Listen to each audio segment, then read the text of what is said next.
An idea to give you hope and resilience.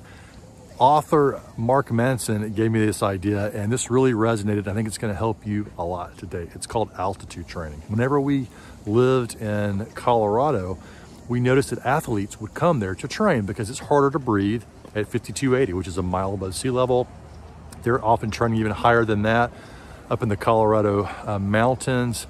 It was even harder to breathe there. And so when they would go, they would train, and then they would go to a lower altitude, it would be much easier for them to compete at a competitive level. It's the same thing if you look at baseball and softball, where they're warming their bats up on deck and they put a big weight around their bat, which makes the bat heavier, and then they drop it off and they go bat and they can swing a lot harder. So this is all preparing yourself, right? Altitude training or a batter's weight.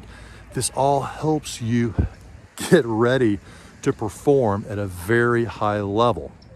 Now, what does this mean to you, and why is this so important? Well, during the pandemic, Mark Manson compares the pandemic to the equivalent of altitude training. That's right, altitude training, because socioeconomically, physically, financially, physically, all of these things that we're having to go through right now, from wearing masks to not being able to go out as much, not being able to spend our dollars the same kind of way, all of these things add up to the equivalent of altitude training. And so I think this increases hope and resilience, because when we get on the other side of this pandemic, what it's going to do, you're going to be more resilient as a human being, professionally and personally.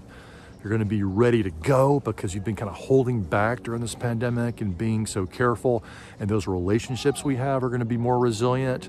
Our jobs, our businesses, everything, at least the way I think of it, everything that we're looking at and we're doing right now, all domains of life are going to be stronger when we get to the other side of this. So when you look at this pandemic as altitude training, it helps you get through it with a little more hope and perseverance.